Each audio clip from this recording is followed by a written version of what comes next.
Thanks everyone for joining this evening. We have a great lineup of speakers to talk about material innovation and embodied carbon. And we're going to go ahead and get going because we won't have time to talk at the end. So I'm going to dive right in. Our typical intro here on our monthly meetings. Hopefully you've seen some of these faces familiar, instigators, hub planners here at CLF-LA. So the arc of the meeting this evening is going to be quick, couple minutes talking about news, updates, a quick intro to embodied carbon, just in case we have any new folks joining us today.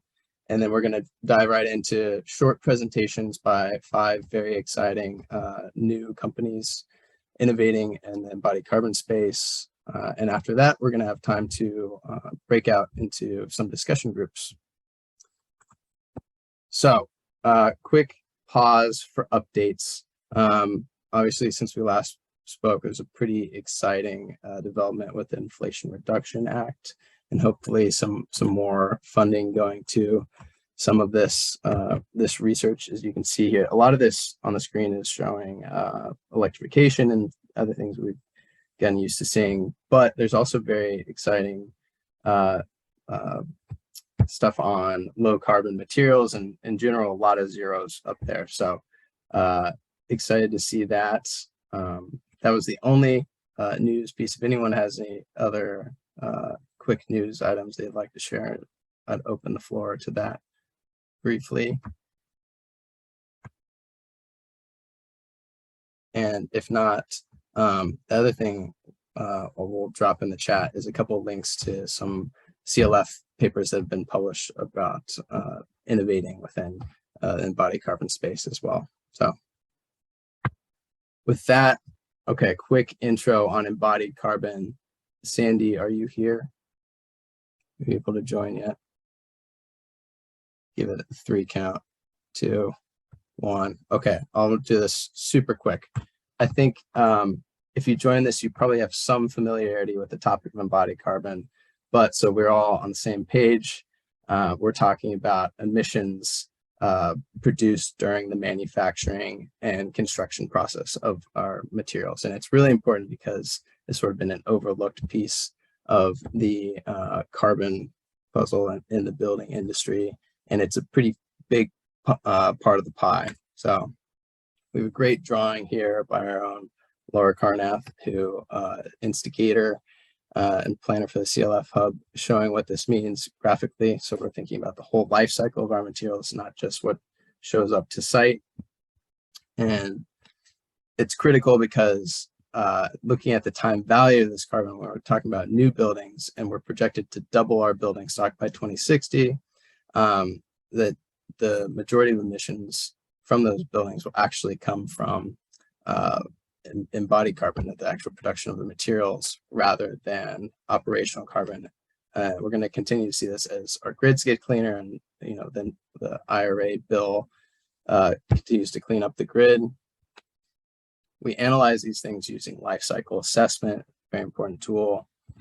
And as far as embodied carbon reduction strategies go, we're basically talking about using less material or using more sustainable materials and replacing higher impact materials, which is great because that's exactly what we're here to talk about this evening. And so with that, I'm gonna open it up to and introduce our first speaker. Jill, do you want to do the introductions? Sure. First, hang on. I am having trouble getting. Anyway, we're going to start off with Natalie from Carbon Upcycling. Natalie has been with Carbon Upcycling for the past 2 years and has been a core team member through the technology scale-up and early stage business development work. She now primarily focuses on building brand and market awareness through education and developing pilot project demonstrations. Natalie, all you. And one other like functional logistic thing. or Natalie and the other speakers. So we call it 3 minutes of brilliance. So I'll flag, I'll wave or something when we get to 3 minutes just to flag, but we'll give up to 5 minutes to talk. And then we're going to let all of our speakers present, and then we'll have some short period of Q&A afterwards before we break into the fuller or the breakout rooms. So hopefully that all makes sense. Natalie, are you all geared up, excited? I'm ready. Okay, awesome. We'll share this, and you guys can see that now. All right. So good evening, everyone. My name is Natalie Giglio, and that was a lovely introduction made about where I've come through in carbon upcycling's history. So we've been around for 8 years now, but I've really been focusing on the material sector for the last 4 years as we've developed our technology. So at Carbon Upcycling, we're really focused on how we can create a world that uses, our waste streams as a sustainable resource, and then turning that waste into value, rather than letting it sort of, cause anxiety and create these mountains and landfills of material and pollution in our skies. We want to turn those materials into really valuable resources for us to build a better future. So we tackle two major problems. The first one is the CO2 problem. So there's lots of heavy emitters like cement industry, steel industry, chemicals industry. But the one I want to highlight is the cement industry, because that's the market we're targeting first. And one of the other challenges that we see is this material problem. There's lots of materials going to landfills that are being used as wastes. There's a lot of underutilized resources that we can actually turn into highly valuable products that can help build our infrastructure more sustainably.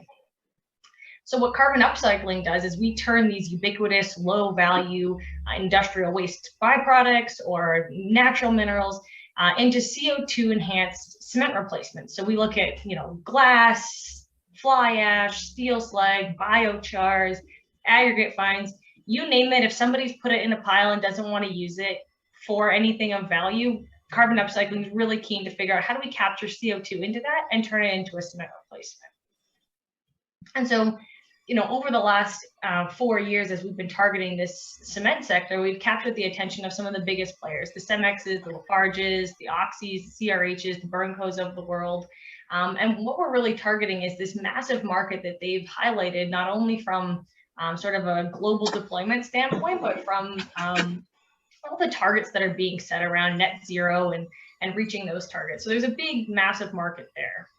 And so what we do is we take industrial CO2 from a cement plant or from another industrial emitting source, and we combine it with some of those waste materials to create these CO2 enhanced products that are going to help decarbonize the built environment. So we are on this technology scale up right now. We started with this tiny little reactor 8 years ago, and now we're deploying our first commercial unit at a cement plant later this year that'll do 40 to 50 tons per day. And the way we integrate is thinking about embodied carbon, we want to go to the source of that CO2 generation. So we integrate our technology right at the cement plant. And what that helps us do is go right to the hub where we capture the CO2, and then right at the material distribution starts. So all the material we make then goes into, ready mix, it goes into precast and starts to help decarbonize the rest of the built environment supply chain. So the products that we make using those waste materials and CO2 actually have some major benefits when you use it. It's lower carbon, first of all, because you can reduce the cement because they're stronger. And then you're, creating some longevity and resilience to the materials you're building with, because we add some durability. So when you look at, traditional building materials, you look at something that's straight cement, 100%. And then you look to blend in other additives to lower the carbon footprint. But what we do is actually reduce the total cement required. So you're using less materials, you're being more efficient, and then you get to use a material that actually has captured carbon within it. So that's pretty interesting. We've done, commercial demonstrations pouring screw piles. We've done home foundations. We've done other sort of industrial foundations. So you can really use our materials in any infrastructure. Right now, we're not limited to certain applications. We're really just creating a solution so you can use less cement and use captured carbon materials in the concrete that you build with. If you'd like to learn more, you can always contact me at Carbon Upcycling. Always willing to chat and figure out how we can change specifications, how we can integrate into pilot projects and really demonstrate this as a viable tool for decarbonization. And that's a wrap from me. Thanks.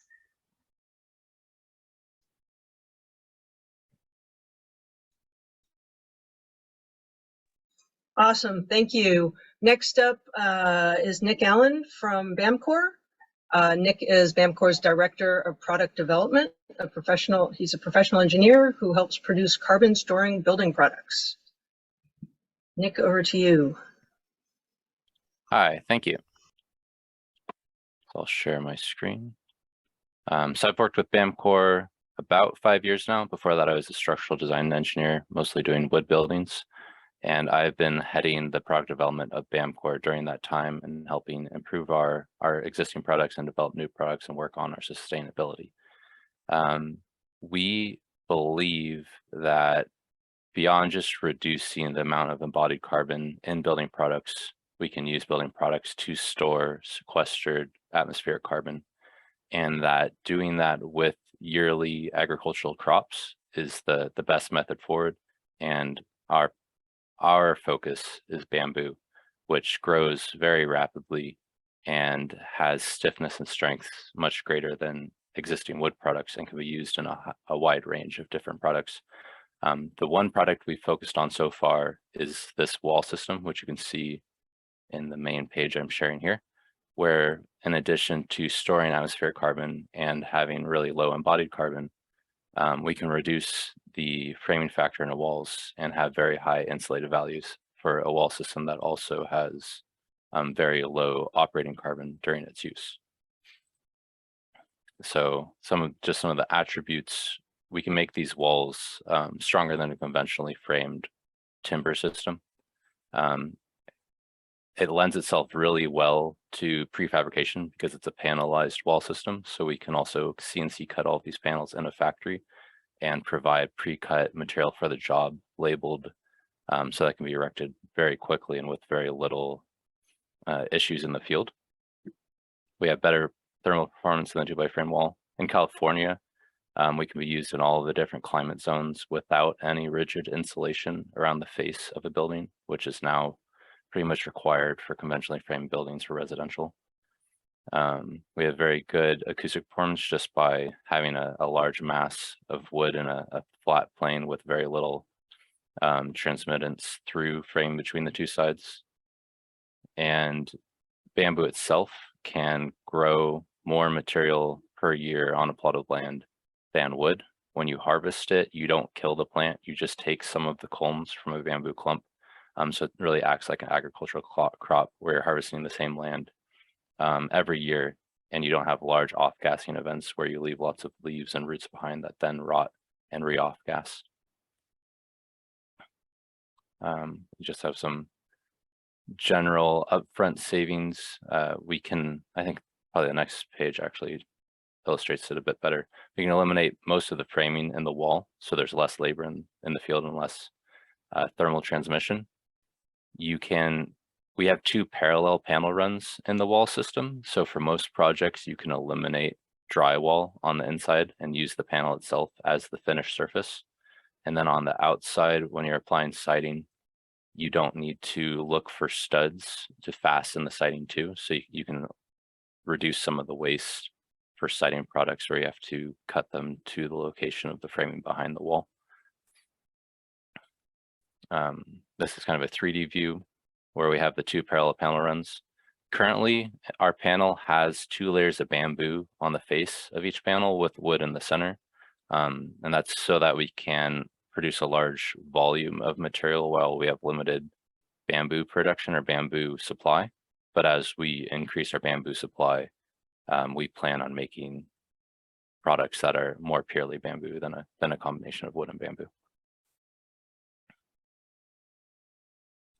This is kind of our CNC fabrication where we print the part number on every part going into a project so that we have traceability and that it can't be installed in the wrong location. Oh, that's interesting. And we print the nail patterns on all the panels so that it's easier to see what nail patterns you need for different shear wall lines and where framing needs to go inside the wall.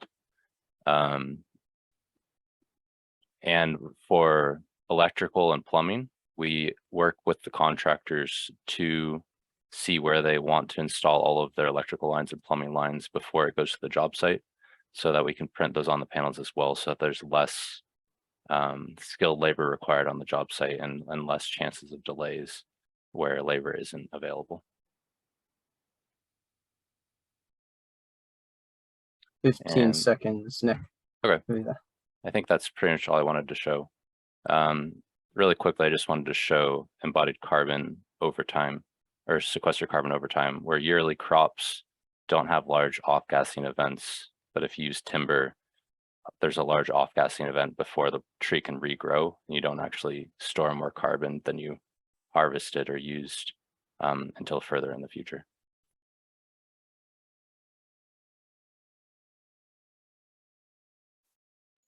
Great, thank you. Next up is Greg with HempWood. Greg is the founder of Fibonacci LLC, which is the only manufacturer of hempwood. With nearly 20 years in the building industry, Greg continues to introduce sustainable hardwood alternatives. Hempwood is a sustainable wood product made from full-length industrial hemp and soy-based glue. Greg, to you. Howdy, everybody. So my name is Greg Wilson. I'm coming to you from Murray, Kentucky, where we are the only manufacturer of hempwood in the world. Where she was absolutely right. We take the full-length stalks of the hemp plant and we reinforce the cell structure of those, the woody core, with proteins from soy flour. Then we compress it together and make flooring, furniture, cabinetry, and other products that go as a interior hardwood, a replacement for oak, hickory, walnut, and maple. So our company's name is Fibonacci because we use the Fibonacci sequence in everything we do, from the telephone number to come into the office to the design of the 59 facilities that I've built around the world since 2003. We were originally in bamboo, and then we did eucalyptus, then reclaimed woods, and now hempwood. And it's all involved with this Fibonacci sequence, which is the carbon sequestration ratio of the hemp plant, as well as our compression ratio for making hempwood. Because life is an algorithm, just like nature is. And so we are taking the most efficient use of space and compressing our hempwood to make a density, which determines our hardness, stability, and fire resistance for our interior hardwoods. So what goes into making it? Well, a lot of people, you just have to say magic because they don't quite understand what we're doing. But at the end of the day, it is using a plant-based glue to replace your petroleum-based glues that are common in your wood composites, using hemp stalks, which grow in 4 months to the tune of about 3 to 5 tons per acre that we get. And then we bring it into our plant. We have 2 facilities here in Murray, Kentucky, where I'm at. We are working 6 days a week. We got anywhere between 24 and 30 people, depending on who wants to come to work that day. And we sell this stuff all over the United States, as well as we've had some stuff going into Canada, Europe, Australia, you name it. It's just starting to catch on. It looks really sexy. Our biggest issue right now is having people understand who we are and what we do, because we like to say we're the prettiest girl at the dance, but not too many people have shown up yet. So we're removing CO2 from the air by growing hemp that is all locally sourced, where our soy flour is all locally sourced as well. All of our hemp, we say within 100 miles, but most of our stuff is within 20 miles. We like to grow it right here in the county that we're at. We also have our hemp coming from a dual crop, which means it's a byproduct after they take off the top of the plant. And our soy flour is a byproduct, or what fails food grade soy flour. So we actually get it as a secondary product. And we have no VOCs coming out of it because we're using a plant-based glue, so non-detectable levels. So it's really healthy for going inside of your house or inside of your office or inside of your store, because people are found to be 6 to 8 more productive when they're not breathing in dirty stuff in their office at their job.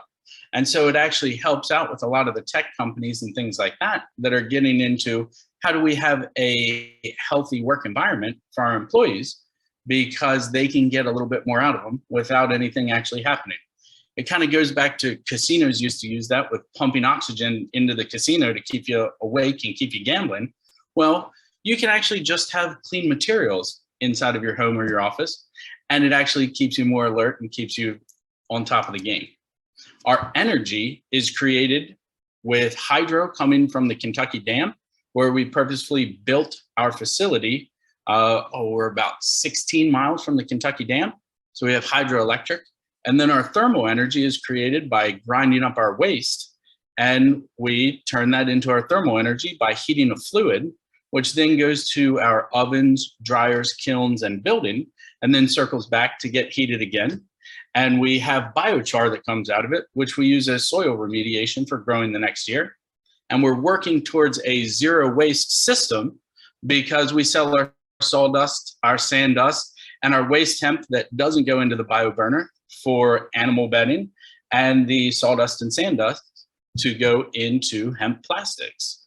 So the majority of what goes out of our two facilities here is when somebody is packing their lunch and they have some sort of plastic bag or paper bag, they throw that away, and that fills up about a half a dumpster per month of waste coming out of the facility between 24 to 30 people. The product also outperforms your traditional hardwoods by the density being so high. It's like a 200-year-old Brazilian cherry, but it's grown in 4 months using a plant-based glue. So we're 20% harder than hickory. We have double the required Class 1 standard for fire rating, and we have no VOC emissions. Now, we do put it on a plywood backer for our flooring, and that's for ease of use because it's so hard that you can't really nail it down to a wood subfloor. And due to climate change, it's pretty sad to say, when I was studying wood flooring engineering 20-some years ago, you used to have the Florida-Georgia line where people would go from a solid wood floor to an engineered wood floor. Well, now that's moved up to kind of the 35th parallel, kind of where we are, the North Carolina, South Carolina line, because of increased storms and humidity and flooding and things like that. Our plywood does have the no VOC emissions because it's using a similar glue coming from our local area here in West Virginia. And we have the maximum amount of up to 14 lead points for our flooring. And our LCAs and our EPDs and our biopreferred is 95, 96%. 96 for the lumber, 95 for the flooring. So here's some of our test results and things like that. We are actively in the market. We are actively pursuing whatever commercial and residential projects any of y'all are interested in. And we have lead times that are measured in miles, not oceans, because it's 100% made in America. Very nice, Greg. Thank you. Get a hold of us. There it is. Perfect. Thank you. Check out that phone number. They're all Fibonacci numbers. Nice. Next up is CarbonBuilt. Cindy, you can bring up your slides. CarbonBuilt is a Carbon X Prize winning technology company that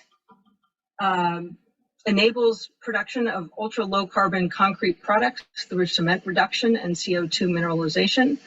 We reduce the carbon footprint of concrete products by over 70% without compromising product price, product performance, or the operations of the concrete producer partners.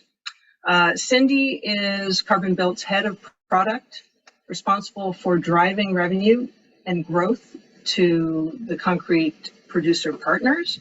Prior to joining CarbonBuilt, Cindy started and led technology companies across a range of industries, most recently in commercial real estate. She currently serves as the co-chair of the New York City Tech and Innovation Council at the Urban Land Institute. Cindy, all you. Thank you. Can you all hear me? Great. Thank you. So just to reiterate, we're a technology company that enables the production of ultra low carbon concrete products. So we reduce the carbon footprint from 70% at the low end to over 100% at the high end. We're getting better at it every day. And I think uniquely we've triangulated, we can sell our blocks at the same price, they perform in the same way, and we don't screw up the operations of our concrete product producer partners. We're starting with concrete masonry units like the one you see here, which is about 10% of the total concrete market. So how does it work? Today, concrete products are made with cement, sand, gravel, mixed with water, compressed into a mold, and cured with steam. CarbonBuilt replaces the vast majority, if not all of the cement ingredient, which is the most emissive ingredient in concrete. We replace it with a little bit of calcium hydroxide rich material and other waste materials, put it through the same process. And on the back end, instead of curing with steam, we cure with carbon dioxide. And what's happening here is that the carbon dioxide is reacting with the calcium hydroxide to form water as a byproduct and calcium carbonate or limestone. So we're effectively mineralizing the carbon dioxide into the block. We can get our carbon dioxide from a range of sources, including from dilute streams of flue gas, biomass waste, which we boil on site and capture the CO2, or increasingly, we're looking at modular direct air capture. So this is a chart of our embodied carbon reduction. You see here a baseline concrete product, and the vast majority of its emissions comes from the cement ingredient. These are two actual formulations that we're working with right now in our first concrete product plant, which is getting retrofitted right now in Childersburg, Alabama. Formulation 1 uses a virgin hydrated lime or calcium hydroxide, which is why it has a carbon footprint here, but it is partially offset by the carbon mineralization. Formulation 1 has a total embodied carbon reduction of 82%, carbon removal of 630 tons per year, carbon avoidance of about 2,500. Formulation 2 uses a lime residue, and so it is cement-free and uses a lime residue. So this is a carbon negative block at 102%. Table stakes in this industry is that the blocks perform in the same way as normal blocks. So in the run up to the Carbon X Prize, we did a whole bunch of third-party performance verifications. We're ASTM C90 compliant, ICCES compliant, had a bunch of other verifications done by NCMA. A little bit about the company. We've been around doing the foundational research at the Institute for Carbon Management at UCLA since about 2013 in collaboration with the Department of Energy. In November of 2020, we spun out of UCLA and set up CarbonBuilt. This was during our scale demonstration. So 2019 to 2021 were 2 scale demonstrations. We produced 15,000 blocks in Wyoming and Alabama. We won the Carbon X Prize in April of last year. We raised an A round in September, and we're totally focused on commercialization right now. So we signed our first retrofit contract back in May. We are actively all hands on deck getting that plant up and running. It should be commissioned by the end of this year and producing concrete products early next year. And that's it. Thank you. Awesome. Thanks very much. And then our last presenter is Maddie Mead of Hempitecture. And you can go ahead and get your slides up. Hempitecture is a sustainable materials company focused on plant-based nonwovens that enhance human health and comfort. Maddie is a Sun Valley, Idaho-based entrepreneur who has a passion for re-envisioning the materials used in construction and beyond. In 2016, he was a TEDx speaker on the topic of building a better world. Over to you. Thank you so much for having me. It's a pleasure to be here presenting with you all tonight. Hard to clean up here because there's been so many great presentations and I myself have learned a lot. And I have a few extra seconds here because you already introduced me. You know, I'm from Sun Valley, Idaho. My name is Matthew Mead. I'm the founder and CEO of Hempitecture. Our slogan is truly sustainable materials. And today we are focused on hemp wool, which is a natural fiber non-woven insulation. So what is Hempitecture? We're a materials company and we specialize in high performance sustainable building products. Hemp wool, it's a carbon negative alternative to conventional insulation. Now, insulation is largely used in the building materials industry. I'm sure everyone in the room here probably has some sort of background in the building materials space. There's also other industries and niches that Hempitecture plays in with our non-woven product that will soon be produced here in the United States. That other industry is the cold freight shipping industry. So if you have ever purchased a Blue Apron or HelloFresh or Sunbasket, one of the #1 reasons that people unsubscribe from those services is because of waste. Oftentimes, your perishable goods have to be kept cold, and they put ice packs in those boxes. Well, without insulation in those boxes, the perishable goods would get spoiled and go bad. So not only are we focused on the building materials industry, which really is our bread and butter, we also have diversified our company to help support the cold freight industry.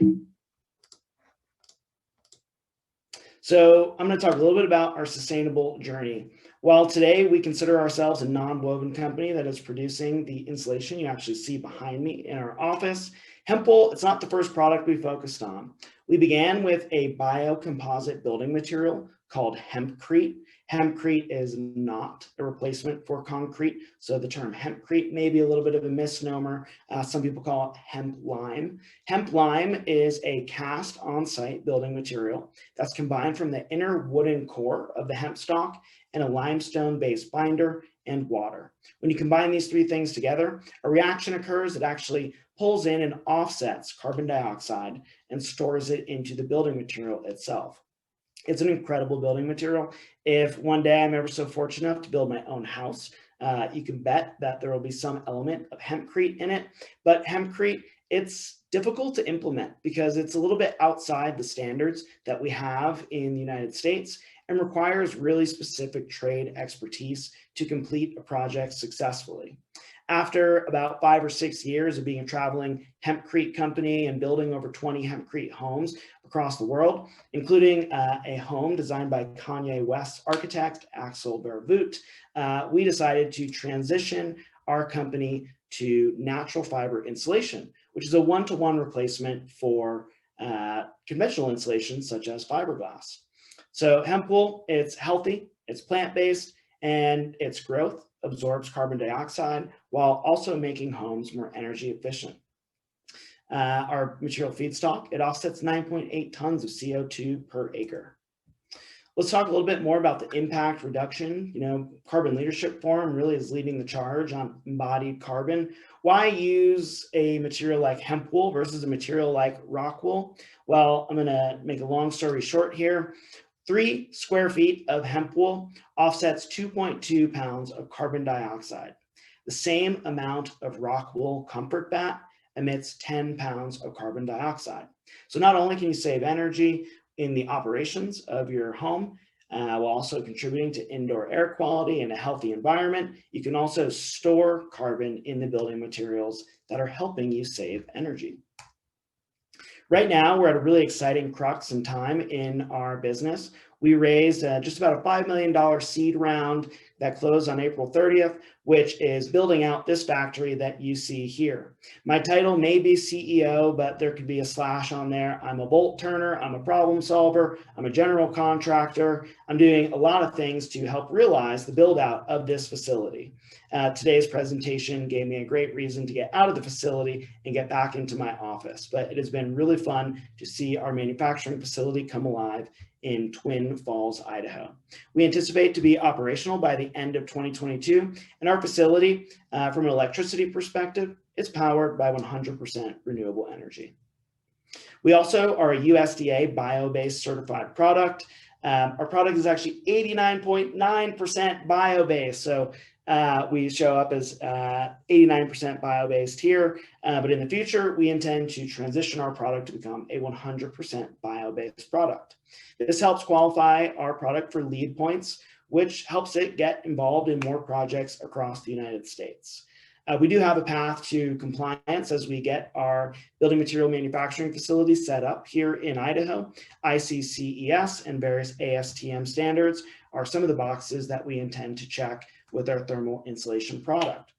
With that, we're at time, Matthew. Sorry to cut you out. Hopefully that's the end. Perfect. We're there. We're good. Awesome.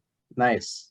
Well, all great presentations and all very punctual. Thank you all very much. we're going to open it up here for some quick Q&A. If there's any questions before we break into some smaller groups that we can talk with different companies. Are there any questions, anyone? And feel free, people can.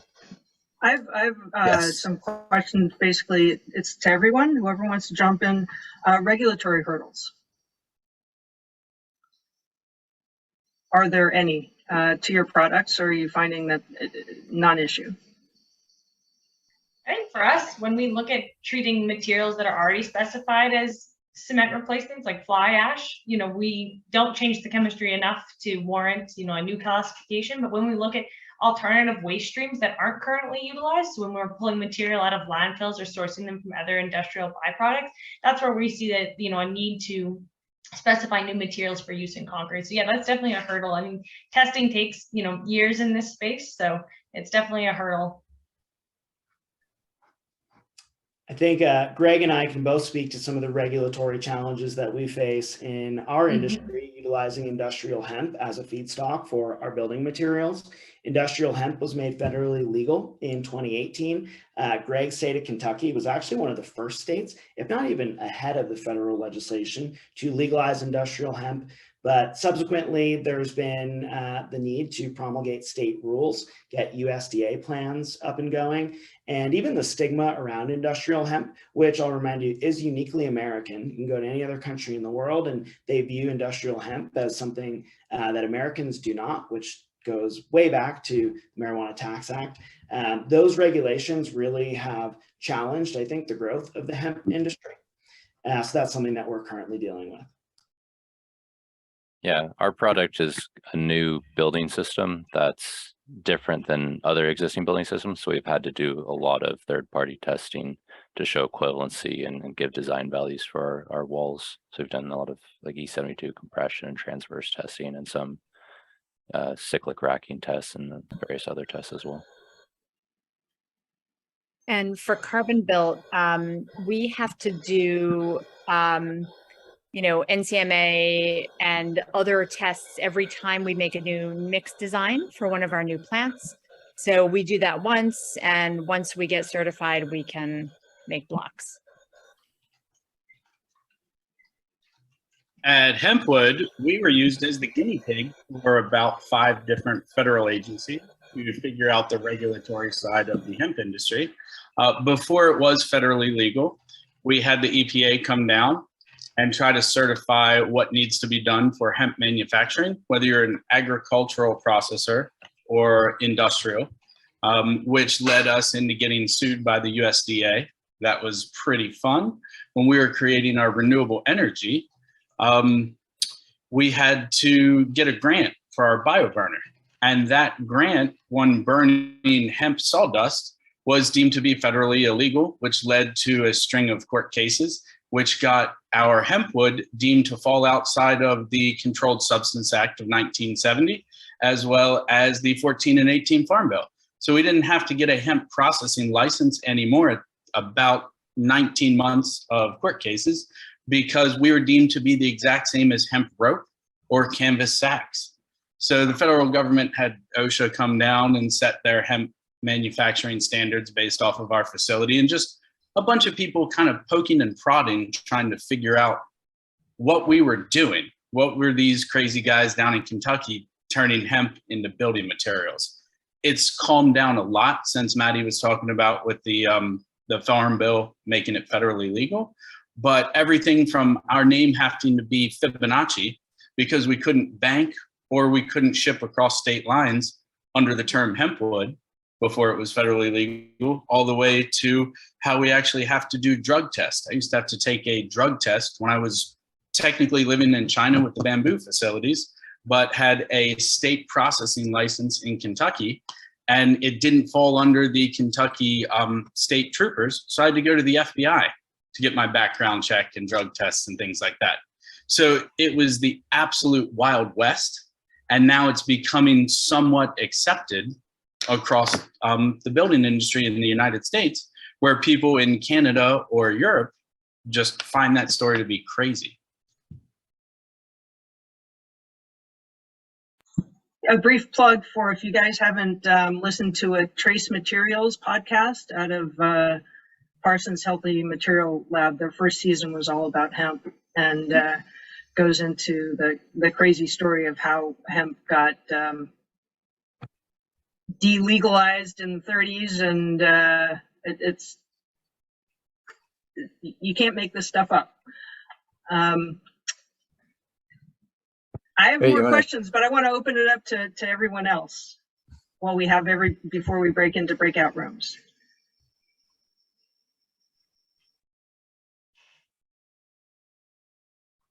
Any other questions? Otherwise, I feel like people are sometimes more open in smaller groups. So we can also give folks a good 15 minutes and circle back just before 6. I also want to say thank you very much to particularly Cindy and Greg, who are on the East Coast. And it's much later there. So thank you so much, and we'll be very mindful of your time.